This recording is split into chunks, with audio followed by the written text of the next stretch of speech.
Mental hospital में रुद्र जब उस पागल से पहली बार मिला था, तभी उसे लग गया था कि यह मामला उतना सीधा नहीं है जितना दिखाई दे रहा है। और हर अगली मुलाकात के साथ उसका यह यकीन और ज्यादा गहरा होता जा रहा था। हॉस्पिटल से भागने के बाद उसने जो कुछ किया, उस पर रुद्र तो क्या, हॉस्पिटल का स्टाफ भी यकीन नहीं कर पा रहा था। और शायद यही वजह थी जिसने रुद्र को मजबूर कर दिया कि वो एक बार फिर से उस पागल को हॉस्पिटल से भागने में मदद करे।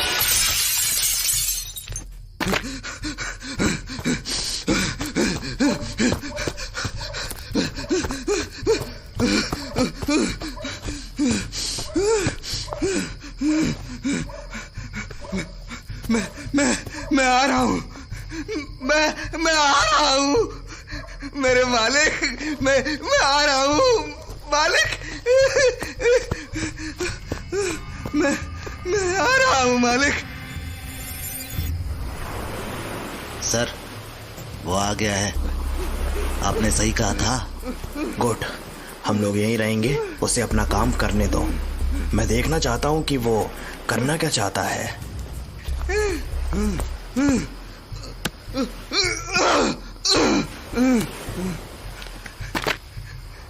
मेरे मालिक, मैं आ गया हूँ।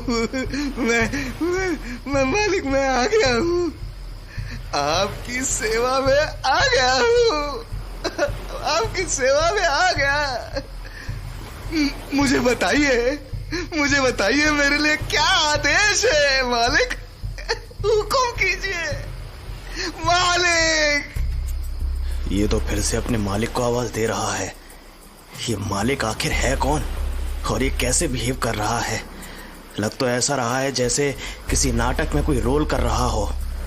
लेकिन अगर ये अपना रोल कर रहा है तो बाकी कलाकार कहाँ हैं?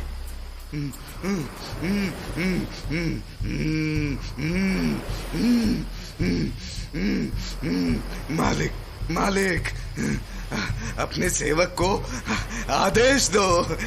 अपने सेवक को आदेश दो मालिक। सर, आपको क्या लग रहा है, यहाँ आने का कुछ फायदा है? हम लोग कितनी देर वेट करेंगे इसका? थोड़ा रुको, अभी ये क्या कर रहा है? तुम्हें नहीं लग रहा जैसे ये किसी और से बात कर रहा है? मैं रखूंगा। मैं आपके आदेश का इंतजार करूंगा। हाँ, मैं आपके आदेश का इंतजार करूंगा मैं। ऐसा लग रहा है जैसे इसने अपने मालिक से कुछ कहा और इसके मालिक ने इसे इंतजार करने के लिए कह दिया। लेकिन ये मालिक किससे कह रहा है? अभी एकदम चुप बैठा है। ऐसा लग रहा है जैसे कि जिस काम के लिए ये यहाँ पर आया था वो काम पूरा हो गया हो। सर, और वेट करे क्या? मुझे नहीं लगता कि अब वेट करने का फायदा है। पहले मैं जाता हूँ, फिर तुम लोग आ जाना। वैसे मुझे लगता नहीं है कि आज इसे इंजेक्शन की जरूरत पड़ेगी। ठीक है सर, सब लोग तैयार हो जाओ रे।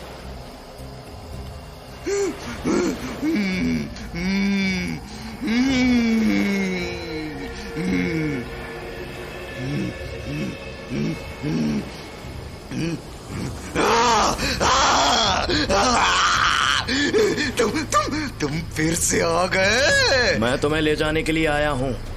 मैं यहाँ से नहीं जाऊंगा मैं। आ जाओ तुम लोग, आ जाओ। सर, इसे इंजेक्शन देना ही पड़ेगा, ये फिर वैसे ही कर रहा है। भागो यहाँ से, भागो, वरना मैं मार डालूंगा तुम्हें। मार डालूंगा। मेरे पास मत आना। मेरे पास।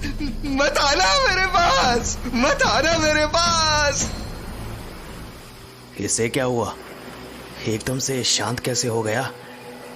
ये ऊपर क्यों देख रहा है? क्या है वहां? ये तो एक बड़ा सा चमगादड़ है।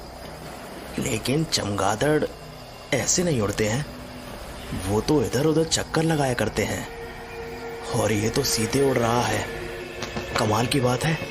सर, पकड़ ले इसे। एक मिनट, ये अभी भी उसे ही देखा जा रहा है। बड़ी अजीब बात है, ये चमगादड़ तो एकदम बाज की तरह सीधे उड़ रहा है।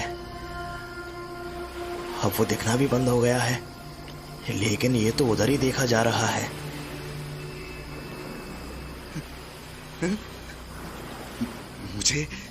मुझे बेहोश करने की जरूरत नहीं है।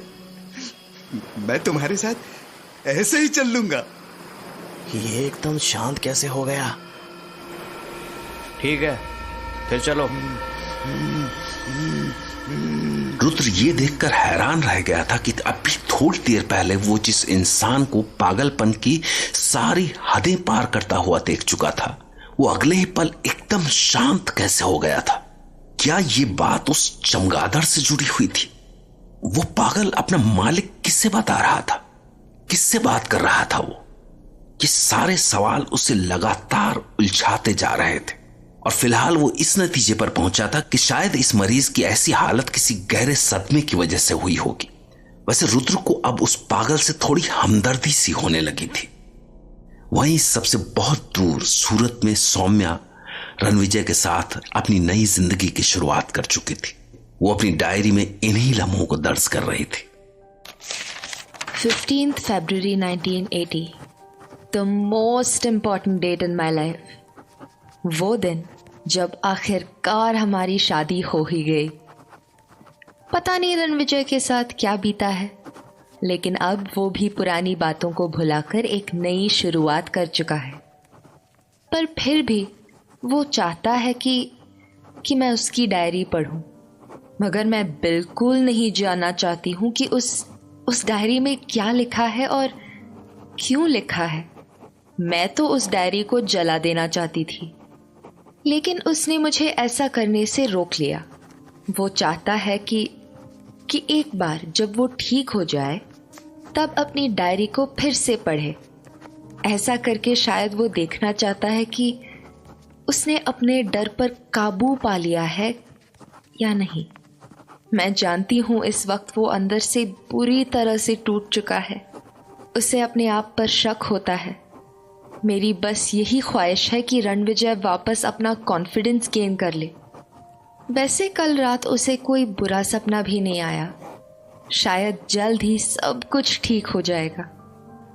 डॉक्टर संध्या ने कहा है कि जल्द ही रणविजय को हॉस्पिटल से छुट्टी मिल जाएगी। और जेनी, होप वो ठीक हो। मैंने उसे लेटर लिखकर अपनी मैरिज के बारे में बता दिया है। काश कि वो मेरी शादी में मौजूद रहती, लेकिन इट्स ओके। उसकी शादी में हम दोनों जरूर मौजूद रहेंगे। मैं जेनी के बारे में सोचकर थोड़ा परेशान हो जाती हूँ। कहीं वो फिर से नींद में बाहर न चली जाए और I hope she is okay. Saumya की देखभाल की वजह से रणविजय काफी तेजी से रिकवर कर रहा था। दूसरी ओर जेनी अपने घर में एक तरह से अकेली थी। मां की तबीयत खराब होने की वजह से उसने मां को कुछ नहीं बताया था। उसे रोज रात बुरे सपने आते थे, ऐसे सपने जिनका कोई मतलब नहीं था। अगर इस वक्त सौम्या उसके साथ होती तो शायद जेनी की कुछ मदद कर पाते। ऐसे ही एक सुबह जब जेनी की आंख खुली तो